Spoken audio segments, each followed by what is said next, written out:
welcome to Wholesome Roots. Today I'm going to try to teach you how to make a ginger bug. If you've never heard of a ginger bug before, it is a naturally fermented ginger product used with just ginger, sugar, and water, creating a natural fermented product that you can make all kinds of carbonated beverages with. So if you watch our channel, you probably know that we grew a ton of ginger this year. I harvested a huge section. Look how tall that plant got. That is really a lot of ginger tops. So these tops can be cut off and dehydrated if you like, to use in teas or soups or stews. It can be used for any of flavorings. It tastes like ginger. I have so much of it that I'm probably not going to dehydrate very much, because I think I actually have some left from last year when I grew a small patch of ginger. So if you want to grow a little bit of ginger in a pot in the house or outside, take a look at my video about how to plant your own ginger in the garden. And it takes 4 months if you're growing outdoors, minimum 4 months before you get a good root harvest. But if you have as much as 10 months of growing season, you can get a much more mature ginger root. This ginger root is called young ginger. You see the skin is clear still. It's not brown like the ginger you buy in the store. So the first step we do when we pull it out of the ground is we cut all the fibrous roots off. Those don't have a lot of the ginger flavor, and quite frankly, they're just too dirty to try to clean. So first step is to clean off the big hairy roots. Then you wash most of the dirt off and you get it pretty clean.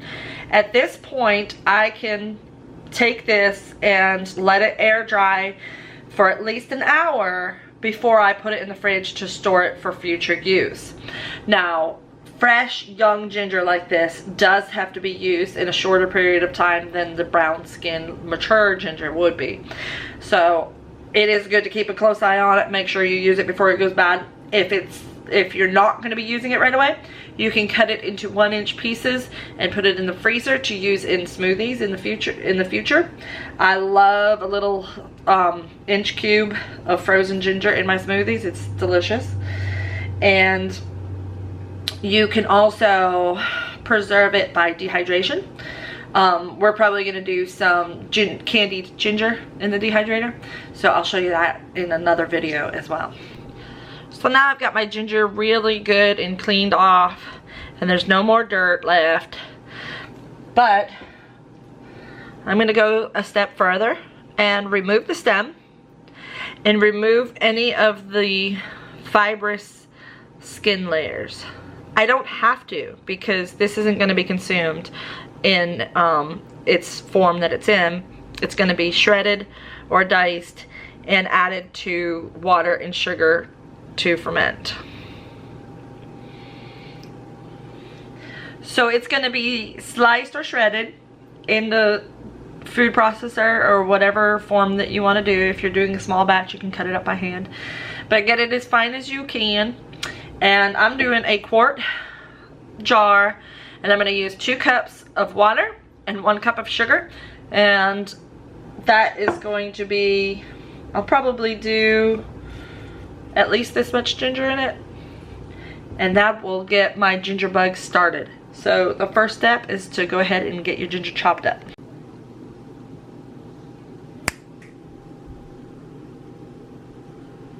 One really important tip before you chop your ginger up on your cutting board is make sure that that cutting board doesn't have any garlic or onion smells on it.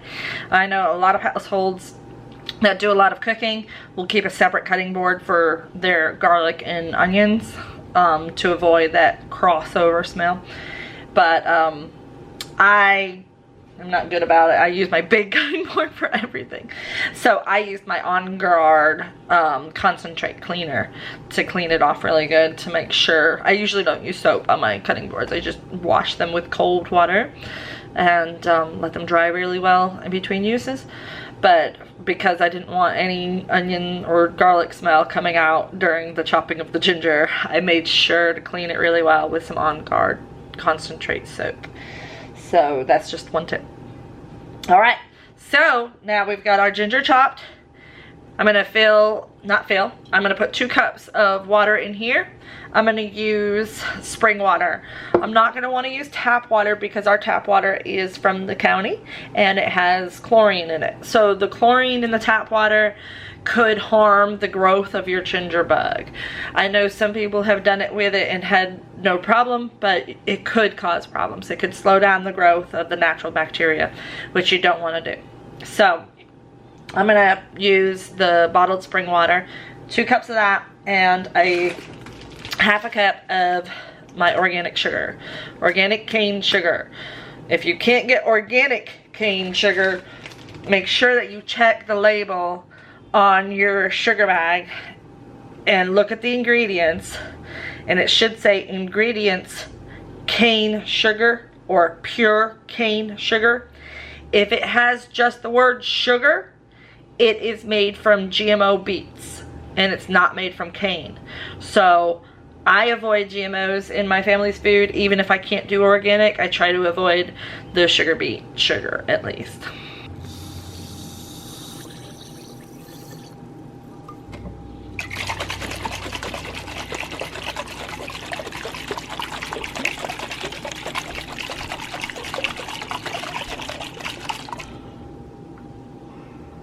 Okay, so I'm gonna dissolve my sugar in the water as best as I can, and then I'm gonna add my ginger. Now, do note that this recipe, where I'm using 2 cups of water, half a cup of sugar, and probably about a cup of ginger, is a very big recipe to start with. You can start with 2 tablespoons of sugar, 2 tablespoons of ginger, and a half a cup of water, or whatever.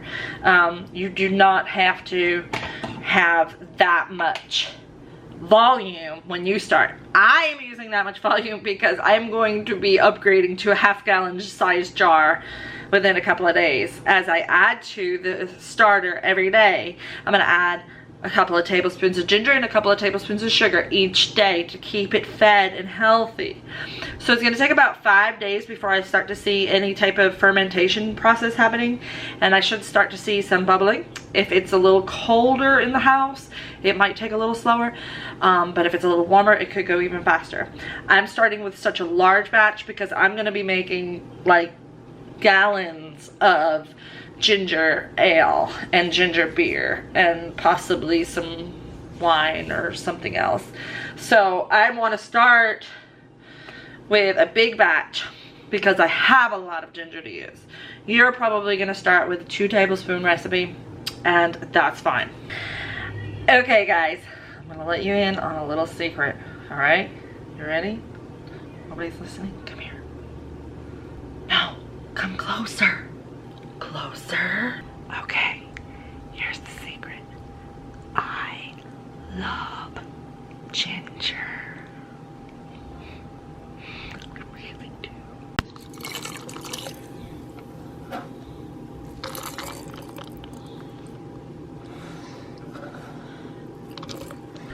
Okay, I've got my ginger added to my sugar and water solution, and I'm going to shake that up really good, or stir it with a non-reactive spoon. So anything stainless steel or plastic is fine, or wooden.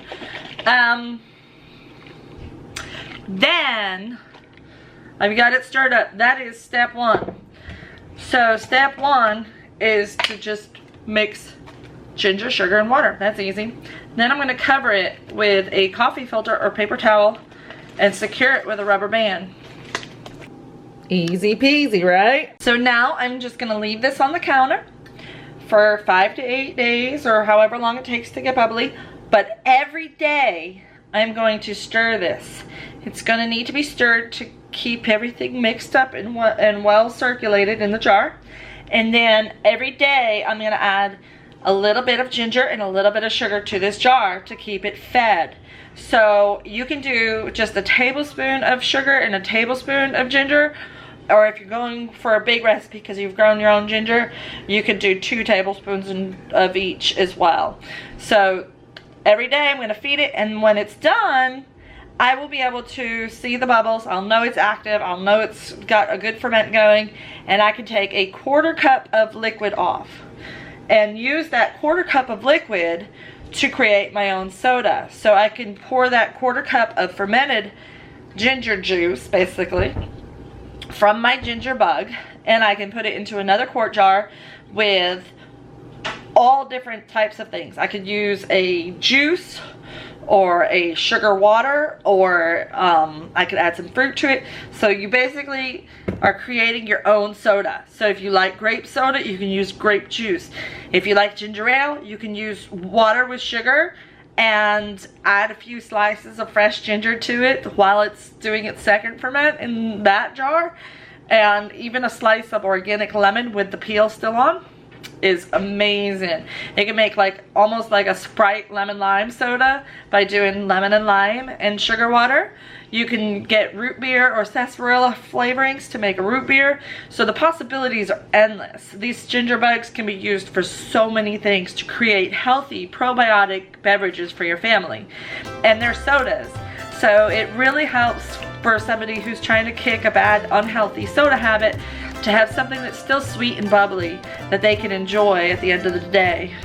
So that's it, easy ginger bug. Go ahead and make your own. Let me know how it's coming along, and stick around for more ginger recipes because we have so much more ginger to work with. So thank you guys for watching. You know the drill. We'll see you next time on Wholesome Roots.